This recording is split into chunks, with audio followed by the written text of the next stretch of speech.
ونستعينه ونستغفره ونؤمن به ونتوكل عليه ونعوذ بالله من شرور أنفسنا ومن سيئات أعمالنا من يهده الله فلا مضل له ومن يضلل فلا هادي له ونشهد أن لا إله إلا الله وحده لا شريك له ونشهد أن سيدنا ونبينا ومولانا محمدا عبده ورسوله صلى الله تعالى عليه وعلى آله وأصحابه وبارك وسلم تسليما كثيرا.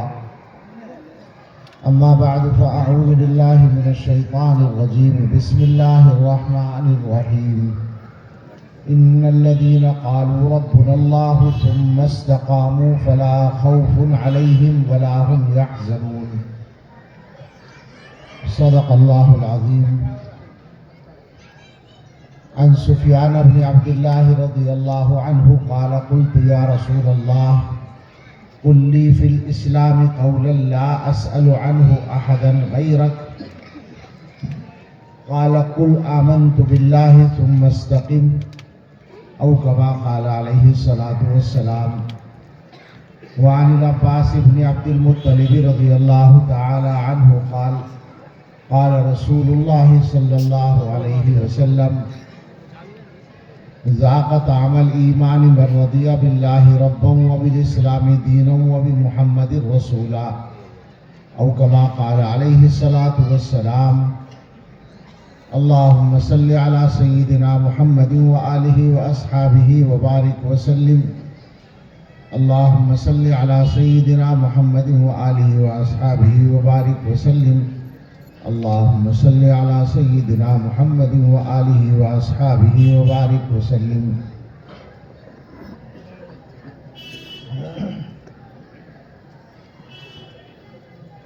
یہ گیٹ کے باہر جو حضرات ہیں ان سے گزارش ہے کہ اندر کرسیوں پر کچھ جگہ خالی ہے، اگر آ کر بیٹھنا چاہیں، اور اگر جلسے میں شریک رہنے کا ارادہ نہیں ہے تو کسی اور کام میں مشغول ہوں یا بات نہ کریں، قریب میں کھڑے ہو کر اندر آ کر بیٹھیں یا کہیں اور تشریف رکھیں.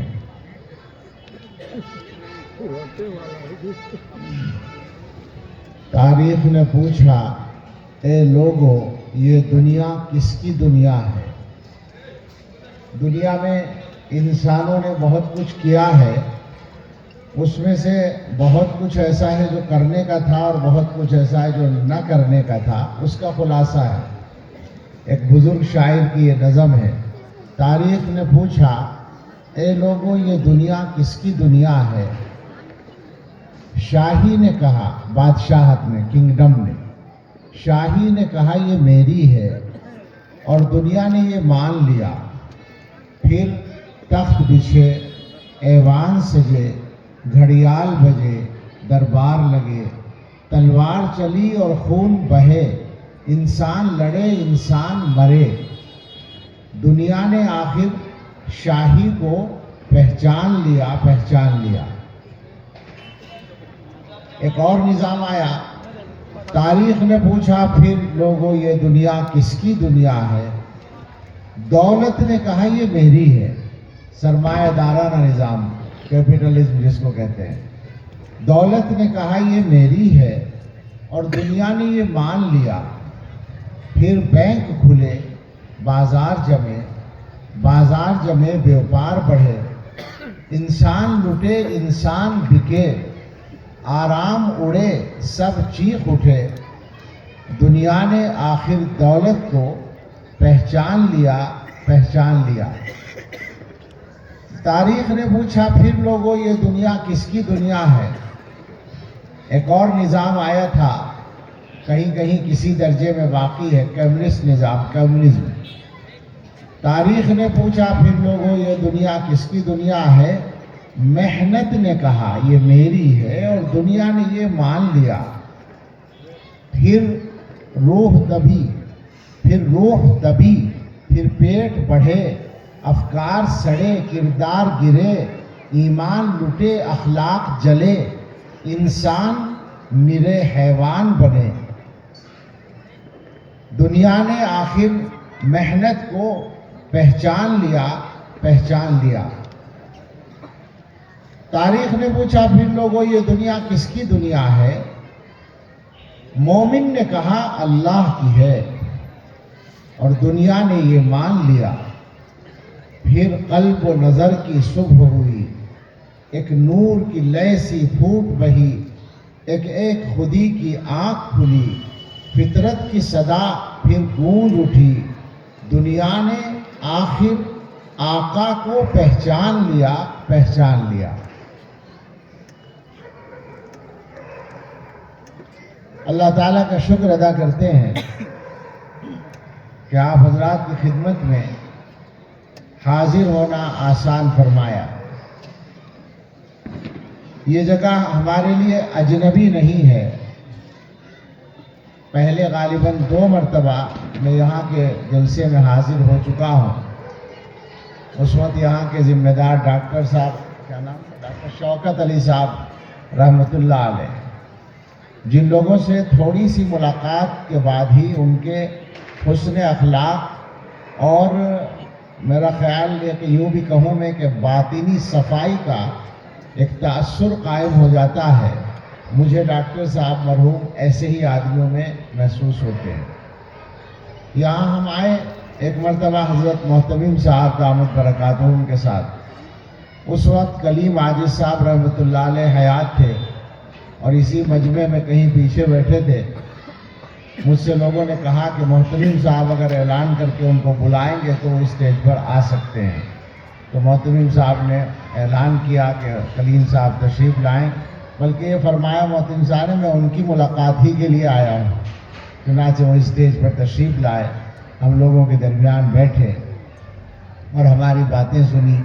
پھر ان کے گھر جانا ہوا اور انہوں نے اس کمزوری کے زمانے میں حضرت محتمیم صاحب کی رعایت میں غزلیں سنائی ترنم سے اور اپنی کتابیں ہدیہ کی۔ اللہ ان کے درجے بلند فرمائے۔ ہمارے بہت سارے مضامین میں یعنی ہم مضمون بیان کرنے میں کلیم عاجز صاحب کے اشعار سے بہت کام چلتا ہے۔ ابھی حیدرآباد میں مولانا رحمانی صاحب دامت برکاتہم کے پروگرام میں میں نے کلیم عاجز صاحب کی پوری نظم ہی پڑھ ڈالی ہم نشیں کے نام سے، اور ہمارے قائد حضرت مولانا سید محمود اسد مدنی دامت برکاتہم تو انہی کے اشعار پڑھتے ہیں اکثر اپنے بیانات میں۔ بہرحال یہاں حاضری ہمارے لیے سعادت ہے۔ موجودہ بھی علماء یہاں حضرت مولانا مدنی دامت برکاتہم تو خطاب فرما کے جا چکے ہیں۔ ہم لوگ 2 دن سے مسلسل بھوپال میں مشغول تھے۔ رات ہی وہاں سے چل کر دیوبند فجر کی اذان پہ پہنچنا ہوا اور 2 سبق پڑھا کر واپس ایئرپورٹ آ کر یہاں حاضری ہوئی۔ یہاں بھی بہت سے علماء ہیں، مولانا نور الحق صاحب اور مولانا مفتی سہراب صاحب اور دوسرے علماء یہاں تشریف فرما ہیں۔ یہ جو ہمارے میزبان ہیں مولانا عبد الرحمن صاحب، ان سے بھی محبت کا تعلق ہے اور انہی کی محبت کے چکر میں یہ آزمائش ہوئی۔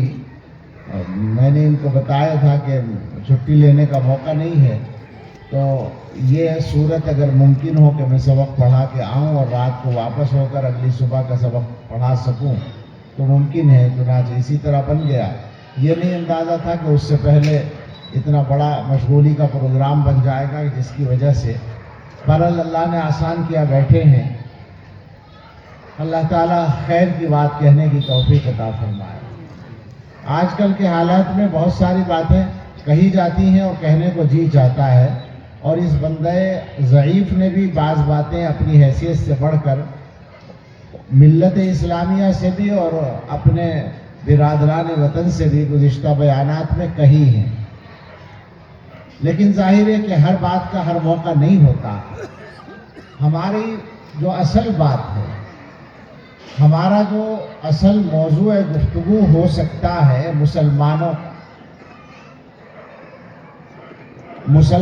کی کسی بھی ملاقات میں، وہ بڑی ملاقات ہو یا چھوٹی، یعنی بڑا مجمع ہو یا مختصر میٹنگ ہو، ہماری میٹنگ کا، ہمارے اجتماع کا، ہمارے جلسوں کا جو موضوع ہو سکتا ہے، ظاہر ہے وہ یہی ہے کہ موجودہ حالات سے ہم کس طرح نکلیں۔ بھئی یہ باہر کا شور تو مجھے بہت گھرا گزر رہا ہے، یعنی مجھے